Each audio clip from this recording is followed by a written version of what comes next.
மக்கள் விரோத திமுக ஆட்சியை என்டிஏ கூட்டணி வீழ்த்தும் என டிடிவி தினகரன் தெரிவித்துள்ளார். சிவகங்கை அருகே நகரம்பட்டியில் சுதந்திர போராட்ட வீரர் வாளுக்குவேலி அம்பலம் சிலைக்கு அமமுக பொதுச் செயலாளர் டிடிவி தினகரன் மாலை அணிவித்து மரியாதை செலுத்தினார். இதனைத் தொடர்ந்து செய்தியாளர்களிடம் பேசிய டிடிவி தினகரன், என்டிஏ கூட்டணி பலமடைந்து வருவது மகிழ்ச்சியை அளிப்பதாக கூறியவர், திமுக கூட்டணியை வீழ்த்த வேண்டும் என்று நினைக்கும் கட்சி அனைத்தும் எங்கள் கூட்டணியில் சேரலாம் என்று தெரிவித்தார்.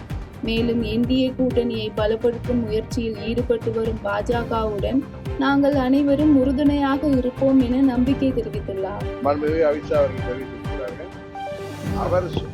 அவர் சொல்வதன்படிதான் இன்றைக்கு இங்கே கூட்டணி அமைந்திருக்கிறது. ஏற்கனவே என்டிஏ கூட்டணியில் உள்ளவர்கள் இன்றைக்கு தமிழ்நாட்டிலே கூட்டணி திமுக வீழ்த்துவதற்கு இன்னும் பலப்பட்டிருப்பதில் நாங்கள் அனைவரும் மிகவும் மகிழ்ச்சி கொள்கிறோம். இன்னும் எந்தெந்த கட்சிகள் எல்லாம் திமுக வீழ்த்த வேண்டும் என்று நினைக்கிறார்களோ அவர்கள் அனைவரும் எங்கள் கூட்டணிக்கு வர வேண்டும் என்பதுதான் எங்களது வேண்டுகோள்.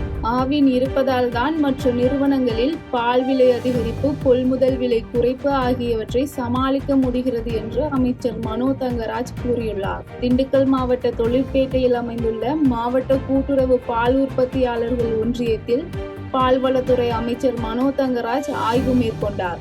இதனைத் தொடர்ந்து செய்தியாளர்களிடம் பேசிய அமைச்சர், ஆவின் நிறுவனத்தில் அடங்கியுள்ள விவசாய மக்களின் வளர்ச்சியை மனதில் வைத்து பொதுமக்கள் ஆவினுக்கு அளித்து வரும் ஆதரவிற்கு நன்றி கூறினார்.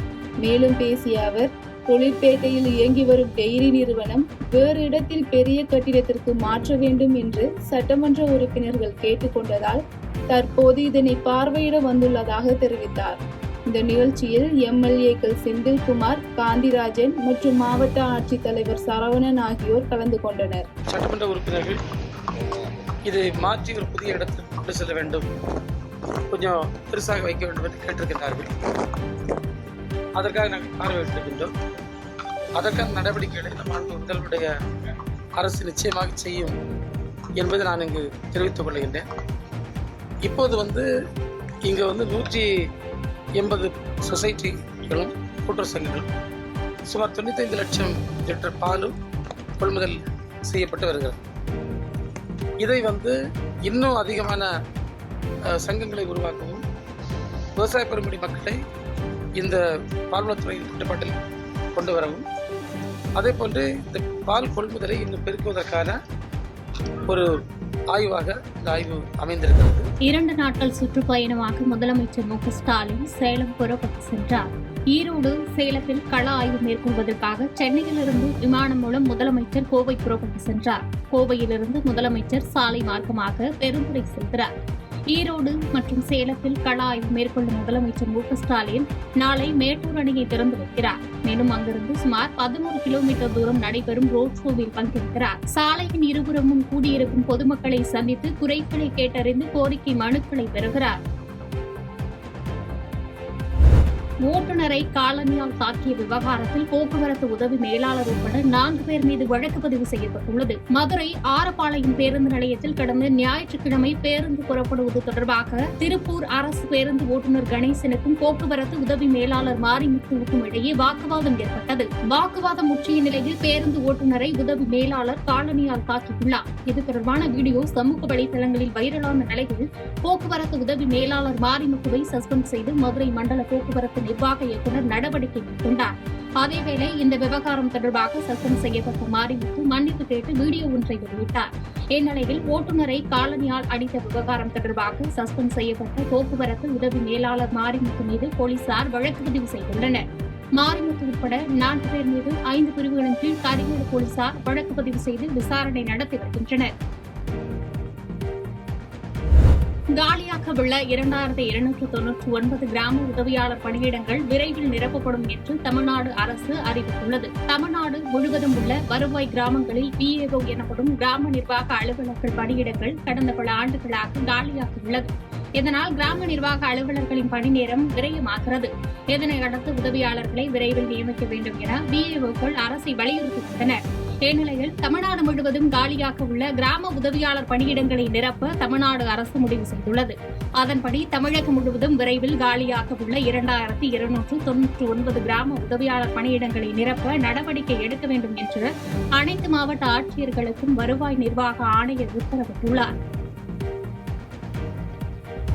கள் உணவு அல்ல கொடிய விஷம், கள்ளிறக்கும் போராட்டத்தை அரசு தடை செய்ய வேண்டும் என்று டாக்டர் கிருஷ்ணசாமி வலியுறுத்தியுள்ளார். கள், சாராயம் அல்லது பீர், பிராந்தி உள்ளிட்ட மதுபானங்கள் எதுவாயினும் உடலுக்கும் உயிருக்கும் தீங்கு விளைவிக்கக்கூடியது என்று புதிய தமிழகம் கட்சித் தலைவர் கிருஷ்ணசாமி தெரிவித்துள்ளார். இது தொடர்பாக அவர் வெளியிட்டுள்ள அறிக்கையில், தமிழ்நாட்டில் 60 லட்சம் பேர் மது பழக்க வழக்கங்களுக்கு உட்பட்டு உடல்நலம் பாதிக்கப்பட்டு பெருமளவு உயிரிழப்புகளுக்கு ஆளாகின்றனர் என்றும், கள் உடம்புக்கு நல்லது என்றும் தொடர்ந்து பொதுமக்கள் மத்தியில் தவறான கருத்து பரப்பப்படுகிறது என்று குற்றம் சாட்டினார். கல்லின் ஆபத்து தன்மையை உணராதவர்கள் அரசியல் ரீதியாக தவறான பிரச்சாரத்தை மேற்கொள்கிறார்கள் என்றும், கள்ளிறக்க அனுமதித்தால் கிராமந்தோறும் நாட்டு சாராயம் காய்ச்சுதல் அதிகரிக்கும் என்று தெரிவித்தார். மேலும் வரும் 15ஆம் தேதி நடைபெறுவதாக அறிவிக்கப்பட்டுள்ள கள்ளிறக்கும் போராட்டத்தை தடை செய்ய வேண்டும் என்றும், தமிழகத்தில் பூரண மதுவிலக்கை அமல்படுத்த வேண்டும் என்று அந்த அறிக்கையில் குறிப்பிடப்பட்டுள்ளது.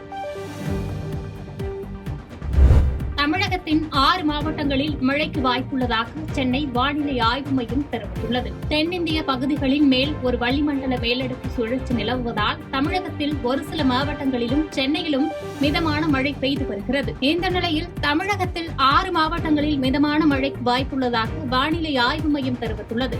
அதன்படி செங்கல்பட்டு, காஞ்சிபுரம், கோவை, தேனி, தென்காசி, கன்னியாகுமரி ஆகிய 6 மாவட்டங்களில் மிதமான மழை பெய்யும் என்று தெரிவிக்கப்பட்டுள்ளது.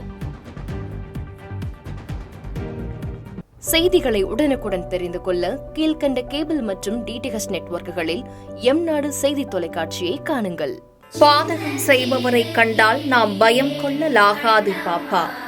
மோதி மிதித்துவிடு பாப்பா, அவர் முகத்தில் உமிழ்ந்துவிடு பாப்பா.